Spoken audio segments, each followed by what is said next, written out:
안녕하세요 성도 여러분. 모세와 함께 떠나는 여행 민수기 1장, 2장, 3장 가이드를 맡게 된 김진호 목사입니다. 오늘 저와 함께 여행하시면서 하나님을 만나시는 은혜의 시간 되시기를 바랍니다. 다들 준비되셨으면 출발하겠습니다. 성경의 이름을 정할 때는 앞단어나 적절한 단어를 첫 번째 문장에서 찾아서 썼습니다. 그래서 민수기의 의미는 광야에서 또 숫자를 세다 이런 의미입니다. 민수기를 주신 목적은 이스라엘 백성들이 이렇게 완벽한 숫자와 조건이 있었음에도 불구하고 왜 약속의 땅으로 들어가지 못했을까를 후대에 알려주는 책입니다. 이스라엘 백성들이 출애굽을 한 지 2년 2월 1일에 첫 번째 인구조사를 합니다. 이제 전쟁을 해야 되기 때문에 전쟁에 나갈 수 있는 남자들의 숫자를 파악하기 위한 것입니다. 그러면 누가 인구조사 대상에 들어갈까요? 하나님께서는 각 지파별로 20세 이상으로 싸움에 나갈 수 있는 남자들을 계수하라고 합니다. 그러나 레위 지파만은 제외되었습니다. 왜냐하면 레위 지파는 하나님께서 특별히 구별하셔서 오직 하나님만을 위해 섬기는 사명을 부여받았기 때문입니다. 일종의 군면제를 받은 것입니다. 레위인들은 성막을 둘러싼 그 주위를 생활터전으로 삼았고 성막 중심으로 모든 활동들을 전개해 나가야만 했습니다. 성막에서 이스라엘 지파들이 천막을 친 곳이 대략 1km 정도의 거리가 있었다고 합니다. 왜냐하면 가까이 오면 하나님께서 누구든지 죽이라고 하셨기 때문입니다. 그래서 이스라엘 지파들과 회막 사이에서 레위 지파들이 천막을 치고 살았습니다. 자, 그러면 어떻게 인구조사를 할 것인가? 하나님은 이스라엘 백성의 인구조사를 명하시되 특별히 그 일을 위해서 수고할 지도자들을 직접 지정하셨습니다. 레위 지파를 제외한 모든 지파에서 한 사람씩 지도자들을 참여시키셨습니다. 하나님께서는 인구조사를 인간과 함께 진행하시기를 기뻐하신다는 사실을 또 알 수 있는 것이겠죠. 이스라엘 백성의 인구조사는 단 하루 만에 모두 끝났습니다. 참으로 놀라운 일입니다. 이는 당시에 이스라엘 백성이 하나님께 대해서 얼마나 완벽하게 순종을 하였는지를 또 보여주고 있는 것입니다.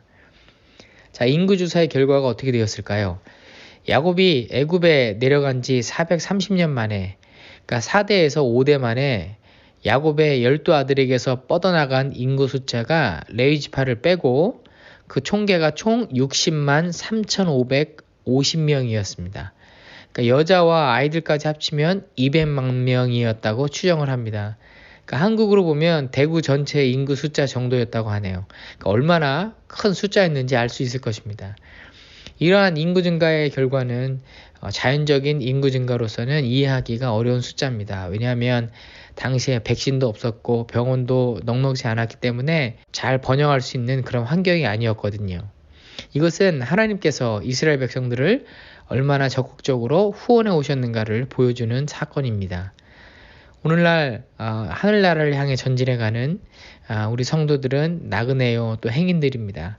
그러므로 광야 같은 세상을 살아가면서 만군의 주가 되시고 또 만왕의 왕이신 하나님께서 우리의 생명과 또 역사의 주관자이신 것을 믿고 또 우리 하나님의 명령을 쫓아서 살아가는 성도님들 되시기를 바랍니다.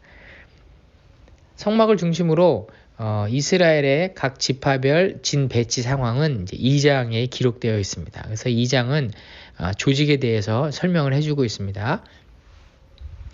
성막 배치는 아무런 대책 없이 무원칙적으로 이루어진 것이 아닙니다. 인도자 되신 하나님의 세심한 관심과 또 간섭을 따라서 성막을 중심으로 각 지파의 장막이 질서 있게 배치가 되었습니다. 하나님께서 이스라엘 백성의 삶의 자리를 지시해 주신 것이죠. 자, 그러면 어떻게 배치가 되어 있는지를 이제 우리가 알아야 되겠죠. 첨부된 그림을 보시면서 참조하시면 되겠습니다. 하나님께서는 이스라엘 백성으로 하여금 동서남북 네 방향으로 장막을 배치하게 하셨습니다. 그리고 동, 남, 서, 북 순서로 대표되는 지파 유다, 루벤, 에브라임, 단 지파들을 상징하는 깃발을 일일이 세우게 하셨습니다. 대표 지파에 소속된 각각의 지파들은 혈통상 가장 가까운 지파들끼리 묶여졌습니다. 그렇게 함으로써 그들로 하여금 좀 더 강한 또 연대감을 형성하게 했고요. 자신이 소속된 지파와 그 무리들을 정확히 인식시킬 수 있었을 것입니다. 장막 배치는 다음과 같습니다. 동편에는 유다, 이사갈, 스불론, 남쪽에는 루벤, 갓, 시므온, 서쪽에는 지성소 방향입니다. 에브라임, 베냐민, 므낫세. 떡상이 있었던 북쪽입니다. 단, 납달리, 아셀 이렇게 배치가 되었습니다. 자, 그러면 행진할 때는 어떻게 순서가 진행이 되냐면 언약궤, 성막, 성물 순서로 진행을 하는데 맨 앞에 구름 기둥이 가고요. 그 뒤에 이제 언약궤가 맨 앞에 섭니다.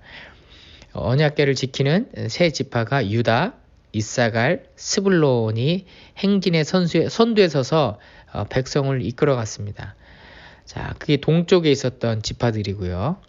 이제 남쪽에 있는 지파들이 이제 성막을 담당하는 게르손, 또 무라리, 레위 지파 뒤에서 도우면서 갔는데요. 그 지파들 이름이 루벤, 시므온, 갓입니다. 레위 지파의 고핫 자손들이 성물을 담당을 했는데 이 성물을 같이 뒤에서 또 서포트하면서 보호하면서 갔던 그룹이 이제 에브라임 지파, 므낫세, 베냐민입니다. 자, 그 다음에 단, 아셀, 납달리 세 지파가 남았죠. 이들 지파는 후미에서 후방의 적들로부터 이스라엘을 보호하는 역할들을 감당했습니다. 그러니까 각 지파들이 고유한 사명을 가지면서 또 행진을 했던 것을 우리가 알 수 있죠. 또 각자 자신에게 주어진 사명에 충실할 때 이 광야 행진은 매우 순조로울 수 있었습니다. 하나님의 나라의 백성들은 그 누구나 할 것 없이 각자에게 맡겨진 고유한 역할과 또 사명이 있습니다. 교회 생활에서 성도들은 자신에게 주어진 봉사 임무를 충실하게 수행하고 또 믿음 공동체의 화평과 일치를 깨는 일을 해서는 안 될 것입니다. 3장은 레위 지파의 직무와 가족에 대해서 설명을 하고 있습니다. 모세 오경 내용 가운데 대부분의 경우는 아론의 이름보다 모세 이름이 앞서서 소개가 됩니다. 근데 본문에는 특이하게도 아론의 이름이 먼저 언급되어 있습니다. 왜 그랬을까요? 그 이유는 본문의 내용들이 성막 봉사를 담당할 자들의 역할과 또 사명을 소개하고자 했기 때문입니다. 모세는 좀 정치적인 일들을 담당했기 때문이죠. 그러니까 아론은 4명의 아들이 있었습니다. 나답, 아비후, 엘르아셀, 이다멜 4명이 있었는데요. 나답과 아비후는 하나님의 명령대로 그 불을 제단에 바치지 않다가 즉사하죠. 엘르아살과 이다말 2사람이 남았는데 이 2사람이 제사장의 역할을 감당하게 되었습니다. 자, 성막일이 제사장 혼자 할 수 없잖아요. 관련한 여러 가지 많은 일들을 할 사람들이 필요했습니다. 그래서 그런 일을 할 사람들을 레위인들이 할 수 있도록 하나님께서 말씀하셨습니다. 그러니까 직무 내용을 구별하셔서 서로 갈등이 없게 하신 거죠. 자, 그러면 어떤 일을 누가 했는지 살펴보겠습니다. 레위 지파는 크게 세 자손들의 그룹이 있습니다. 게르손 자손, 또 고핫 자손, 무라리 자손 이렇게 되는데요. 게르손은 접히는 물건들을 관리하고 나르는 일들을 했습니다. 성막이 이동하고 또 치고 할 때 보면 천으로 만든 물건들 있잖아요. 그것들을 다 게르손들이 담당했고요. 고핫은 아론과 또 모세가 나온 집안입니다. 약간의 프리미엄이 있습니다. 이분들은 성물을 관리했습니다. 금으로 만들었던. 근데 어찌 보면 제일 위험한 일들입니다. 그거가 잘못 성물을 관리하거나 하나님께 잘못 올려드리면 또 죽을 수 있기 때문에 그렇죠. 근데 무라리 그룹은 널판지처럼 또 무거운 것들을 나르고 관리하는 일들을 했습니다. 그러니까 제일 힘든 일을 했던, 육체적으로 힘든 일을 한 그룹이었던 것 같습니다. 하나님께서는 이스라엘 백성이 애굽에서 나오기 직전에 애굽 위에 내리신 초태생 사망 재앙 시에 이스라엘 백성들의 초태생들은 아무런 해를 당하지 않도록 하셨습니다. 가축도 마찬가지죠. 그로 인해서 하나님이 이스라엘 백성의 초태생은 나의 것이다 라고 말씀하시죠. 그런데 이스라엘 백성의 초태생, 곧 장자들은 하나님을 가까이 섬기기에는 부적절했고 죄와 허물로 가득한 존재들이었습니다. 그래서 이스라엘 장자들은 거룩하신 하나님께 나가서 섬길 수가 없었어요.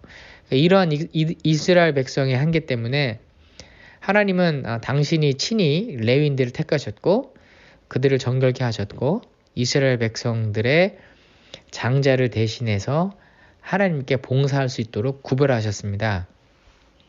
그래서 레위인들이 일반 지파들과 달리 1개월 이상 된 자부터 계수 대상으로 이제 삼았습니다. 왜냐하면 레위인들은 전쟁에 참가하기 위한 군대로서의 그 인구조사가 아니라 단순히 이스라엘의 장자들을 대신하기 위한 생명의 속전으로서의 사명을 담당하기 때문에 그렇습니다. 근데 이 레위인들의 인구를 세보니까 그들의 숫자가 이스라엘 백성의 장자보다 273명이 부족합니다.